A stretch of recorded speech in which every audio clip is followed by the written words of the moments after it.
Sénégalais, pas de Sénégalaises, mais de Sénégalais. Donc oh, mais qu'est-ce que tu veux dire? Que les femmes sénégalaises ne sont pas... Non, je n'ai pas dit ça. Mais à l'image des Sénégalais, non des Sénégalaises. Non, je veux dire, l'homme sénégalais, il est gentleman, il est galant. Et la sénégalaise? Elle est élégante. Machallah, elle est jolie. Elle est linguère. Merci, elle est battante. Moi, vous êtes contente, hein? Elle est battante aussi. Vous êtes contente? Oui, on est contente. Elle est battante. Et on a reçu une battante sur ce plateau à la personne donc de Madame Faye Ndaïsine Touré, qui est vraiment modèle, donc un exemple dans le secteur de l'agriculture, surtout pour ce qui concerne donc la filière risicole, hein, le riz qui constitue notre principale denrée de consommation au Sénégal. Et aujourd'hui, le défi d'ailleurs de l'État du Sénégal, c'est que notre pays puisse avoir quand même une souveraineté en la matière, parce que sans souveraineté alimentaire, c'est clair que le développement, il est compromis, l'émergence, elle est compromise. Et vous, vous êtes engagé tôt dans ce secteur. Hein. Alors, la question naturellement qui s'impose hein, pour une dame qui est dans un tel secteur dominé par la gente masculine, c'est comment vous est venue cette idée, cette envie de vous engager dans ce secteur-là où il y a tellement de contraintes, hein, parce que j'ai fait un peu la vallée du fleuve Sénégal sous le chaud soleil, sans compter quand même les aléas climatiques, souvent les impairs, le manque de financement, mais malgré tout, comme vous êtes frayé votre chemin aujourd'hui à Saint-Louis, dans la zone nord, quand on parle de l'engagement féminin, en tout cas dans le secteur de l'agriculture, vous êtes cité au premier, comme le modèle vraiment à suivre par les autres dames. Alors, comment cela est né? Voilà, merci beaucoup pour la question. Donc tout d'abord, j'ose dire que moi personnellement, j'avais l'habitude de consommer le riz de la vallée. Mais il y avait trop de problèmes. Parce que les Sénégalais disaient que c'était un riz très difficile à cuisiner. Il fallait tremper ça. Et puis voilà, il y avait trop de problèmes en tout cas. Voilà, c'était très compliqué. Du coup, il y a un jour, monsieur est venu. Il est venu avec quelques variétés à la maison. Donc cette semaine, j'avais commencé à tester les variétés. Je me suis rendu compte qu'il y avait quelques variétés qui étaient du riz basmati. Hein. C'était un riz que j'ai acheté moi personnellement dans les grandes surfaces, mais qui coûtait excessivement cher. Et quand je lui ai posé la question à savoir où est-ce que vous avez trouvé ces variétés et tout, il m'a dit que ça se passe dans la vallée. C'est l'ISRA qui l'a sorti récemment. Donc du coup, les producteurs commencent à faire ça dans la vallée. Du coup, je me suis dit, tiens, bon, en fait, j'ai toujours eu l'amour de faire du riz. Parce qu'avant le riz, je faisais un peu le maraîchage, même à la maison, personnellement. Ah ouais, vous avez cette passion de l'agriculture. Voilà, du coup. Donc, j'ai dit, ben, écoute, je vais me rapprocher des services étatiques, particulièrement les instituts de recherche qui sont dans la vallée, la SAED, l'ISRA, etc., pour demander qui sont les producteurs d'abord qui font ce genre de riz. Et ils m'ont orienté vers quelques producteurs qui sont plus dans le département de Saint-Louis. Et je suis allée voir 2-3 producteurs comme ça. Je leur ai posé la question à savoir, pour faire ce riz-là, comment faire? Ils m'ont expliqué. Ils m'ont dit, en fait, c'est des variétés qui sont sorties par l'ISRA. Ils sont au nombre de 15 depuis 2017, dans lesquelles il y a les variétés Yasmine, les variétés Basmati. Donc, pour le faire, il faut faire telle chose. Et je me suis engagée avec 0,5 hectares. Hein. J'ai dit, je vais essayer de commencer comme ça pour voir ce que ça va donner. J'ai commencé avec des producteurs. Je suis venue, eux, ils avaient déjà la semence et tout. Moi, je suis venue avec un peu d'argent. On a commencé. Et bouf, c'est parti comme ça. Et à un moment donné, j'ai remarqué qu'aussi les gens avaient l'habitude de mélanger le riz. Donc, on prend 1000 variétés. Au moment du décortiquage, on met toutes ces variétés-là. Donc, ça posait un problème. Exactement. Donc, quand je suis revenue à la maison, je me suis dit, tiens, le premier problème à régler maintenant, c'est quoi? Pour avoir une bonne variété, c'est cette dépréciation du riz. Donc, il y avait trop de problèmes. Il fallait éviter de mélanger toutes ces variétés. Ouais. Donc, il faut essayer de commencer à cultiver variété par variété. Donc, l'homogénéité variétale déjà. Hein? Donc, j'ai commencé sur ça, bon, un hectare autant pour moi avec 2 producteurs, ainsi de suite. Et puis, je faisais aussi le décortiquage local à un moment donné. Hein. Donc, il fallait aller dans les usines locales, décortiquer là-bas, revenir à la maison, engager des femmes comme main-d'œuvre pour faire le triage en tamis. Donc, il fallait trier pour sortir le riz entier, l'intermédiaire, la fine brisure, etc. Je voyais que c'était un processus très long et qui coûtait excessivement cher. Mais comme j'avais cet amour, à chaque fois que je vendais, je voyais qu'en 2-3 jours, le riz était fini. J'ai dit, ben, écoute, j'ai commencé au niveau local, les gens commençaient à apprécier ce riz-là, donc je vais essayer d'aller voir les gros producteurs, pourquoi pas. Et j'ai commencé à intégrer les mutuelles et autres pour demander un peu d'argent comme ça. Et quand je pars voir le producteur, moi personnellement, j'ai des hectares que j'exploitais, mais ce n'était pas beaucoup. Donc je me suis dit, il fallait essayer d'aller vers les unions des producteurs, faire des contrats et leur expliquer moi réellement ce que je veux faire de ce riz-là. Et j'ai commencé à les initier comme ça. Quand je viens déjà, je fais un contrat avec l'union qui compose peut-être 30-40 producteurs. J'ai dit, ben moi je veux tant d'hectares. vous allez me faire ça sur telle variété. Mais moi, personnellement, je vais commencer à faire le suivi de parcelles. C'est moi qui fais mes suivis de parcelles. Je vais vers les services techniques, je leur demande pour des techniciens, on vient voir, pour qu'au début, qu'il n'y ait pas de mauvais arbres, déjà. Parce que si on n'a pas un bon riz paddy, on ne peut pas avoir un bon riz blanc, ce n'est pas possible. Donc, il faut déjà que le champ soit homogène, de la semis au décortiquage. Donc, c'est sur toute la chaîne de valeur. Okay. Et d'habitude, c'était ça le problème avec les gens dans la vallée. Donc, il fallait régler ce problème-là. J'ai commencé quand même à intégrer un peu partout les producteurs et je leur ai initié sur cette technique de semis. Et à la fin, j'ai vu que ça a donné ses fruits. Parce qu'à chaque fois, je vois, c'est des variétés de 1 à 15. Donc, à chaque fois que je termine, les gens me disent, nous, les ISRI 6, les ISRI 7, les ISRI 5. Donc, il y en a ceux qui n'aiment pas le riz aromatique. Parce que le riz aromatique, on n'en a pas aromatique, c'est un riz qui sort de l'arôme. Mais l'arôme, c'est à partir de la plante. Parce que j'ai remarqué aussi que les gens utilisent le riz parfumé au Sénégal. Et le parfumage, en général, ce n'est pas naturel. C'est du riz qu'on met dans des pollueurs à eau. Des fois, on ajoute de l'arôme. Quand le riz sort, c'est aromatique. C'est parfumé. Donc, il n'y avait pas ce parfumage normal-là. Hein? Et c'est du riz, en général, qu'on importe, qu'on mettait dans des magasins pendant des années, qu'on redonnait à la population. Je me suis dit, donc, pour régler tout ce problème-là, il faut d'abord cultiver ce riz ici, comme les chercheurs en cherchant, ils ont trouvé. Nous, en tant qu'actrices de développement, en tant que productrices et consommatrices, nous allons essayer d'abord de régler ce problème-là, c'est cette dépréciation. Que ce riz se cultive variété par variété. Au moment du récolte aussi, qu'on le récolte variété par variété, au moment du décortiquage aussi, que ça se passe comme ça. Une vraie passionnée, hein. Vous êtes sur toute la chaîne de valeur. Voilà. Une experte, j'ai envie de dire. Hein, j'aimerais bien savoir les difficultés que vous avez dû enjamber au tout début, déjà entre l'obtention de terre, parce que j'imagine que ce n'est pas facile, hein, pratiquement. Le financement aussi, ça c'est un autre défi. Mais également la compréhension de votre famille, parce qu'après avoir fait quand même des études voilà, à un certain niveau, peut-être elle aurait pu s'attendre à ce que vous soyez une bureaucrate. Hein, comme c'est la tradition pratiquement ici en Afrique subsaharienne. Bon, en fait, comment vous avez fait? Bon, en fait, c'est sûr. Mais comme j'ai dit, il faut avoir l'amour et la passion. Ouais. Moi, j'ai toujours eu l'amour d'être quand même, déjà le fait d'aller sur le soleil comme ça, de voir les champs, parler avec les producteurs, les ingrédients, c'est un amour. Hein. Et on le sent quand vous parlez de ça. Ah oui, c'est sûr. Parce que je me dis ça, en fait, c'est des gens qui ne connaissaient pas. Je suis venue bénévolement. Je leur explique donc qu'il y a non seulement eux, ils avaient un problème. Parce qu'il y a des producteurs qui semaient le riz. En fin de récolte, ils avaient des problèmes pour l'écouler. Donc, tu voyais Madame Faye qui venait, qui achetait ça à un prix très dérisoire. Alors que l'État a fixé un prix normal pour vendre ce paddy. Donc, il fallait aider ces producteurs pour qu'après ces semis, qu'après la récolte, eux qui puissent s'en retrouver aussi. Ça, c'est un problème qu'ils devaient régler. Moi qui l'achète, qui revends ça, je m'en sors quelque part. Il faut aussi que le producteur puisse s'en sortir. À la base. Donc, il fallait d'abord les aider un peu, ces producteurs, parce que c'est des frères, c'est des sœurs. Et comme moi, je suis un peu féministe, donc je me disais, il fallait voir aussi les dames qui faisaient le riz, leur montrer que maintenant, nous avons la possibilité d'avoir du riz de qualité, du riz haut de gamme. Parce que moi, j'appelle mes variétés du riz haut de gamme. Hein? Parce qu'un riz que tu achetais dans les grandes surfaces à 1500 francs le kilo, tu l'as maintenant dans la vallée, tu peux l'avoir à 400-500. Ça, c'est des avancées majeures quelque part. Absolument. Tout à Donc, fait. nous sommes des actrices. Nous devons tous participer quand même pour cette autosuffisance que le président a tout le temps parlé. Pour le faire quand même, il fallait régler d'abord les problèmes. Si on règle ces problèmes-là, parce qu'il y a 2 saisons dans la vallée. Il y a la grande saison et l'hivernage. Et les gens savent qu'en grande saison, il y a plus de riz. Mais en hivernage, des fois, il y a trop de problèmes avec ces insectes, les rats, etc. Donc, il fallait voir comment faire. Ceux qui ne partent pas en hivernage, on les aide à aller en hivernage quand même pour qu'elles puissent quand même faire du riz, surtout les dames. Hein. Donc, il y a trop de problèmes, trop de combats dans ce sens-là. Si j'en dis que je n'allais pas quitter ici. Et il y a combien de dames aujourd'hui que vous accompagnez dans ce secteur? Il y en a combien aujourd'hui? Ah ben, il y en a beaucoup, parce que là, il y a plus de 10 000 femmes. Hein. Il y a plus de 10 000 qui sont dans la vallée, qui font du riz, que je pars voir souvent comme appui conseil. Parce que personnellement, je n'ai pas assez de sous peut-être pour leur offrir les semences, etc. Mais je les oriente.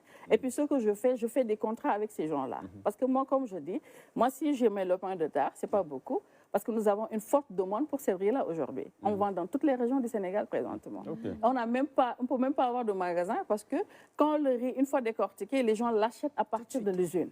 Hein? Il y a des femmes qui achètent les camions, qui le revendent.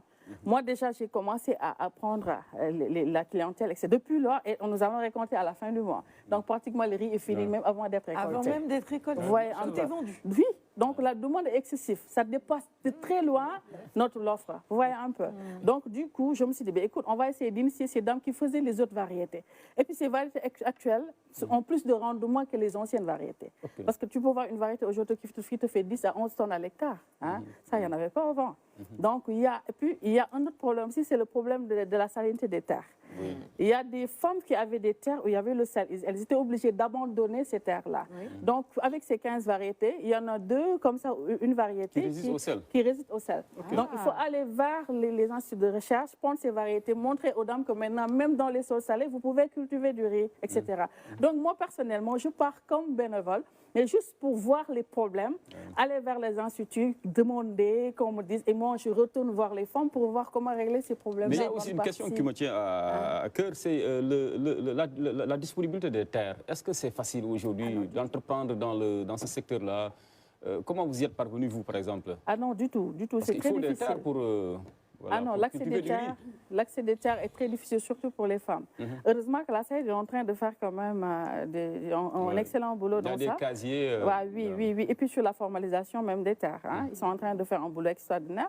Mais quand même, il y a aussi d'autres avancées à faire. Hein. Parce que jusqu'à présent, nous, les femmes, on a du mal à avoir des terres pour exploiter. Et si on avait aujourd'hui accès à ces terres-là, bon, beaucoup de problèmes pourraient être réglés, je vous dis. Parce qu'il y a beaucoup de dames aujourd'hui qui tournent autour de la riziculture. Ça, je veux le dire. Récemment, même, il y a une association de 200 jeunes qui sont dans la langue de Barbarie de Saint-Louis. Ils sont venus me voir à la maison. Ils m'ont dit, Madame Faye, on a une association de 200 jeunes qui sont dans la langue de Barbarie. Nous voulons quand même nous initier un peu dans la riziculture pour être peut-être des manœuvres, c'est-à-dire pour créer un peu des emplois directs et indirects quelque part. Exactement. Je leur ai expliqué, moi peut-être j'ai tant de terres à exploiter, mais tout le problème est que moi je fais des contrats. C'est des terres des autres. Moi je fais des contrats avec ces producteurs-là. Mais je vais essayer de vous rapprocher de ces producteurs, voir ensemble qu'est-ce qu'on peut faire pour que vous, en période de la semis à la récolte, pour que vous puissiez travailler là et gagner quelque chose. Parce qu'ils ont l'habitude aussi d'avoir des ouvriers et autres. Donc vous voyez que maintenant, même la jeunesse s'intéresse à la terre quelque part. Donc il faut que les gens peut-être revoient comment faire pour aider ces gens-là. Et puis, il y a le cas des usines aussi. Parce qu'avant, il y avait un problème avec les usines. Hein. Il n'y avait pas beaucoup d'usines qui répondaient aux normes internationales. Mais aujourd'hui, dans la vallée, il y a des usines qui ont des plateaux techniques très relevés, qui sont équipés de lasers, hein, de polisseurs, etc. Donc, un riz que tu sors après sans poussière, un riz blanc. Tu l'as, tu es prêt à la cuisson comme ça. Et avant, il n'y en avait pas. Parce que quand tu achetais le riz de la vallée, il y avait des impuretés par-ci, des grains noirs, etc. Mais maintenant, tout est résolu. On est très loin. Ben voilà. Moi, j'ai même fait un contrat avec une usine de la vallée où je fais du riz propre, des sacs de 1 kg, de 5 kg, de 10 kg, de 25 kg. Et déjà, ça, il n'y en avait pas. Alors, comment expliquer donc notre dépendance à l'étranger? C'est ça, en fait. Voilà. C'est une mauvaise perception qu'on a. Qu'est-ce qu'il explique, selon vous? Pourquoi on a du mal à atteindre l'autosuffisance? Moi, je pense que c'est ce que je vous ai dit tout à l'heure. Il faut mêler tous les acteurs. Parce que déjà, des gens aujourd'hui, je ne suis pas la seule. Il y a d'autres qui sont plus même, j'ose dire que plus, je ne sais pas comment le dire. Et il y a beaucoup de femmes qui rôdent autour de ce secteur aujourd'hui. Hein? Donc, il faut mêler tout le monde. Mais malheureusement, bon, il y en a certains qui sont tapis dans l'ombre. Comme moi, j'étais tapis dans l'ombre. Depuis 5 ans, 6 ans, je suis dans le secteur, mais je prends ma voiture, je pars en brousse. Quand je reviens, je suis à la maison. Personne ne me connaissait. Peut-être ils ont commencé à me connaître au moment où j'ai commencé à créer ces labels Sinares et que tout un chacun, même la communauté coréenne aujourd'hui qui est au Sénégal, c'est moi qui leur vends du riz. Récemment, ils ont acheté des tonnes et des tonnes. L'ambassade avait acheté beaucoup de riz. Donc, même si cette communauté s'intéresse aussi à ce riz-là aujourd'hui, pourquoi pas les Sénégalais et autres? Donc, moi, ce que je pense est que ça, c'est un message que je lance au chef de l'État et au ministre de l'Agriculture, parce que le chef de l'État a beaucoup investi dans ce secteur. Il en a tellement fait dans le secteur agricole en matière d'intrants. Il les a subventionnés récemment. La subvention pour l'achat du padier, le matériel agricole. On ne peut pas trop en citer. Donc, il en a trop fait. Ce qui reste aujourd'hui est que si tous les acteurs puissent tourner autour d'une table, regarder réellement où se passent les problèmes. Parce que le problème, ça ne se passe pas dans les bureaux, ça se passe sur le terrain. Il faut aller voir le petit producteur qui est au fin fond de la vallée, qui fait ce qu'il fait alors qu'il a beaucoup de contraintes. Quand tu interroges ce producteur, tu en prends 1000 ou 2000, vous verrez que beaucoup de problèmes vont être réglés. La SAED est en train d'aménager, il y a des aménagements, mais il faut aussi la formation et l'encadrement des producteurs. Parce que ce n'est pas dit que vous avez juste 2 ou 3 hectares, je vais aller semer. Quand on n'a pas les techniques de semer, on ne sait pas comment faire, mais on ne peut pas avoir un bon riz, ce n'est pas possible. Donc il y a trop de problèmes dans ce secteur. Et pourtant, il y a l'ISRA aussi qui apporte des solutions. Et vous êtes un pont entre justement l'ISRA et ces producteurs à la base. Moi, ça me permet déjà de saluer le travail travail de l'ISRA pour le développement agricole. Il faudrait que de plus en plus de gens comme vous s'intéressent à ce que l'ISRA fait pour qu'on puisse avoir des produits de qualité. Peut-être ma question serait de savoir, au nord, certes, on sait qu'il y a un bon développement du secteur risicole. Au sud également, il y a beaucoup de rizières. Est-ce que vous avez les mêmes techniques, les mêmes formes de riz? Est-ce que les mêmes variétés peuvent être plantées au sud pour avoir aussi des quantités supérieures par rapport à la demande qui est considérable vis-à-vis de l'offre? Est-ce que donc au nord et au sud, on peut avoir les mêmes choses pour répondre à la demande? Voilà. Ben, je vais aller même un peu plus loin. Parce qu'il y a l'irrigué. Dans la vallée, on fait l'irrigué. Dans la basse Kanzawa, il y a des gens qui font l'irrigué. Mais maintenant, il y a des riz de plateau. Les riz de plateau, c'est quoi? C'est des riz qui sont adaptés à d'autres saisons, si c'est le pluvial. La manière dont le bassin arachidier, maintenant, on peut faire même du riz. De la même manière qu'on sème l'arachide, le mil, le maïs, etc., on a des variétés extraordinaires qui peuvent être semées comme ça. Donc, pourquoi pas diversifier toutes ces variétés-là? Parce que je l'ai dit tout à fait au début, l'ISRA a sorti plus de 15 variétés. Ils viennent même d'en ajouter 3, je pense. Hein. Dans toutes ces variétés, ils sont adaptés à n'importe quel type de sol. Parce qu'il y avait un problème qui était là. L'ISRA est venu avec ses chercheurs, ils ont apporté cette solution. Et j'en profite pour féliciter le docteur Omar Ndafoué qui a sorti ces variétés-là et féliciter aussi le directeur général de l'ISRA parce qu'ils ont fait un travail extraordinaire sur ça. Hein. Donc, du fait que nous avons aujourd'hui à notre possession tous ces types de variétés qui peuvent régler tous ces types de problèmes avec des tonnages extraordinaires à l'hectare. Mais pourquoi ne pas initier le riz un peu partout dans les régions, que chaque région puisse se nourrir elle-même, qu'on se dise la vérité. Quand on peut faire du riz à Thiès, à Tamba, à Ziguinchor, dans la vallée, donc on va régler et le problème de l'irrigué et le problème du pluvial. Et ce qui reste à faire maintenant, c'est de régler le problème du foncier, que les gens puissent avoir accès à la terre, surtout les femmes et la jeunesse. Parce que là, par exemple, vous, malgré votre engagement, les résultats que vous faites dans le secteur, vous ne disposez pas de terre à l'heure actuelle. Non, du tout, moi je loue. Ça, moi je loue. Vous ne pouvez pas continuer ainsi. Moi je loue et je fais, comme je dis, je fais des contrats avec les unions des producteurs pour avoir du riz. Voilà. Et comment justement avoir ce riz aussi sur nos tables? Vous avez déjà tout vendu, vous, mais quelqu'un comme moi, un Rama à Lyon, on aimerait bien pouvoir également... Des succursales, des boutiques, c'est pas... La commercialisation aussi, ça c'est... La seule façon qu'on peut faire pour avoir ce riz à votre possession, c'est juste d'abord régler le problème des financements. Parce que j'ai dit tout à l'heure, nous, on achète du riz. Par exemple, cette saison, tu peux voir beaucoup de producteurs faire ce riz. Parce que je peux donner ça à un producteur, ce producteur donne les semences à d'autres personnes. Moi, je n'ai que les contrats que j'ai devant ma table. Mais le producteur peut dire que, ben, écoute, j'ai donné la semence à tel producteur, lui aussi, il dispose de tant d'hectares à vendre. Nous, à notre niveau, si on n'a pas assez de sous pour aller acheter ce riz-là, le sortir de la vallée, ben, il y a problème. Donc, il faut que les instituts financiers aussi nous appuient sur ça pour qu'on puisse avoir assez de liquidités pour qu'en fin de saison, parce que tout le monde sait que la contre-saison, c'est au mois de juin. Hein, de juin au mois de juillet. C'est à ce moment-là qu'il y a la récolte, entre juin et juillet. Pour l'hivernage, c'est au mois de novembre maintenant et décembre. Donc, il faut que pendant ces 2 saisons de l'année, que les instituts financiers puissent nous appuyer pour qu'on puisse acheter assez de stock. Parce que, écoutez, j'ai beaucoup à dire. J'ai beaucoup à dire sur le financement.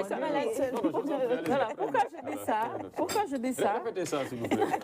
Comme il y a beaucoup de femmes et qu'au niveau de l'ADER, il n'y a pas de limite. Non, vous voyez un peu. Bon, l'ADER, il accompagne parce qu'ils ont accompagné beaucoup de femmes dans la vallée.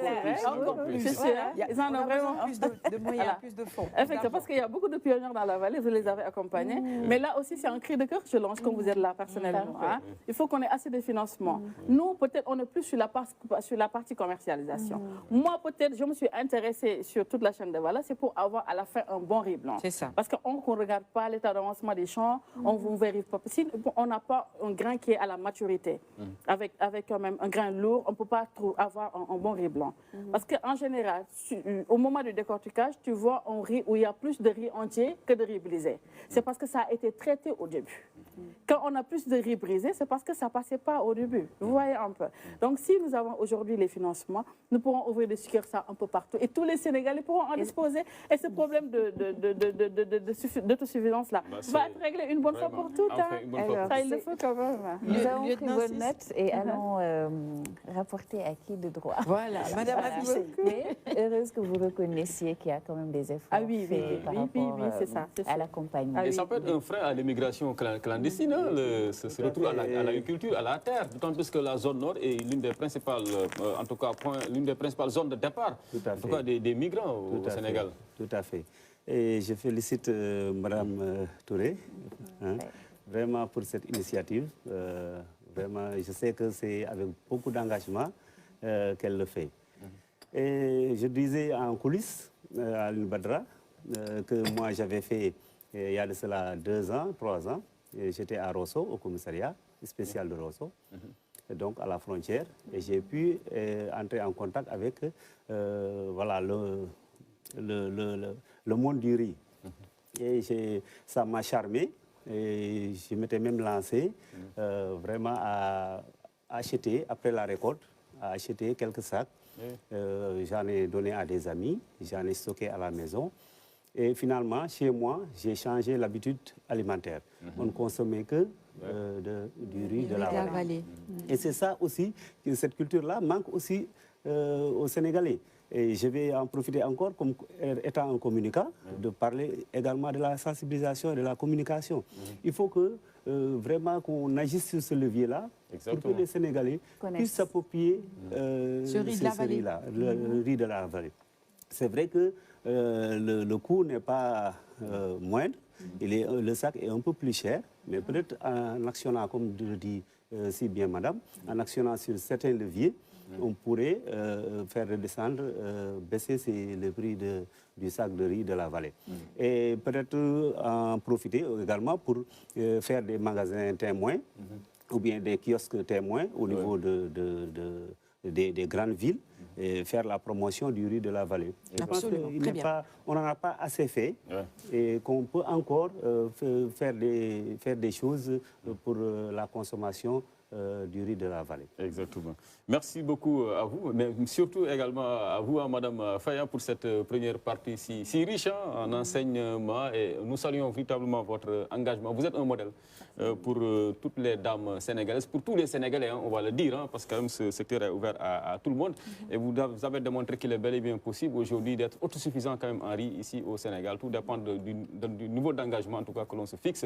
Et je pense que votre message sera bien entendu par les plus hautes autorités. Et nous pensons par exemple voilà, au président de la République, pourquoi pas, qui a aussi mis beaucoup de moyens en tout cas pour l'autosuffisance alimentaire. Et jusqu'à présent, quand même, ça coince quelque part. Vous êtes une experte en la matière. Je pense que quand même, ils sauront prendre bonne note en tout cas de vos conseils qui sont si bien avisés. Et merci pour cette souveraineté alimentaire. Sur le riz, c'est juste augmenter la production. Augmenter la production. Il n'y a que ça. Naïcine Touré Faye, restez en plateau avec nous. Merci à M. Faye également. Je pense qu'il est derrière et qu'il l'accompagne aussi. Peut-être qu'il nous regarde ce matin. Exactement. Extrait du clip du jour dans ce moment et beaucoup de messages de félicitations pour vous, Naïcine Touré Faye. Alors, je vais en lire quelques-uns. Les ministères de souveraineté doivent revenir aux femmes. Et ça, c'est le commentaire de Diatou Alissène.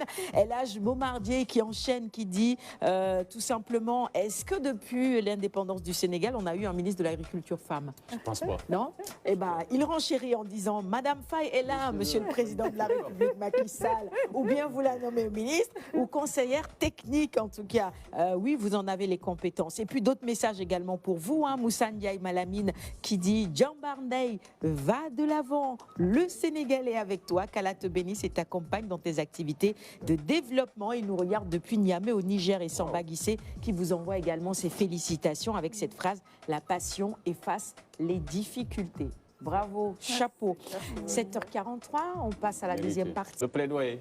En fait, comme je l'ai dit tout à l'heure, peut-être je vais le faire un peu à l'endroit des dames. Voilà, donc il faut juste aider les femmes. Parce que présentement, elles en ont besoin.Elles sont dans tous les secteurs d'activité. Sous peu même, nous avions même formé beaucoup de femmes, contrairement à la riziculture, mais dans la région de Saint-Louis, sur différents modules avec le 3FPT, en collaboration avec le maire de Saint-Louis, M. Marceau Faye. Donc, nous avons formalisé et formé sur plein de choses. Ce qui reste à faire aujourd'hui, c'est les encadrer pour avoir un bon plan de suivi. Donc, c'est mon dernier mot. Et remercier mon mari et voilà, mes enfants et tout le monde. Voilà. Eh bien, merci beaucoup à vous encore une fois. Félicitations. Vous faites notre fierté, Naïcine Touré Faye. Lieutenant, merci également d'avoir répondu à nos questions. Il est 8h. Rappelez tout simplement à nos téléspectateurs que vous êtes le chargé de communication du CILEC, le comité interministériel de lutte contre l'immigration clandestine, lieutenant Henri Boumissis. Merci Rama. Merci Alioune. Restez sur les antennes de la télévision nationale. La CAN démarre aujourd'hui, handball féminin bien sûr. Bonne chance à nos Lyonnes. Prenez soin de vous et gardez le sourire, quoi qu'il arrive. Au revoir. Oui, absolument, en direct sur nos antennes.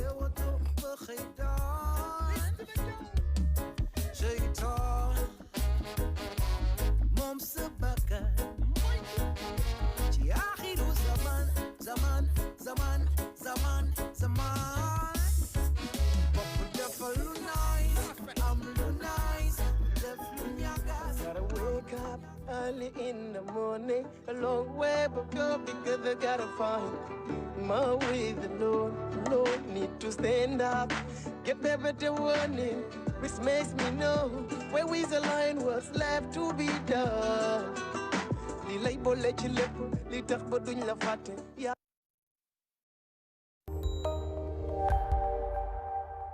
La RTS vous accompagne à travers son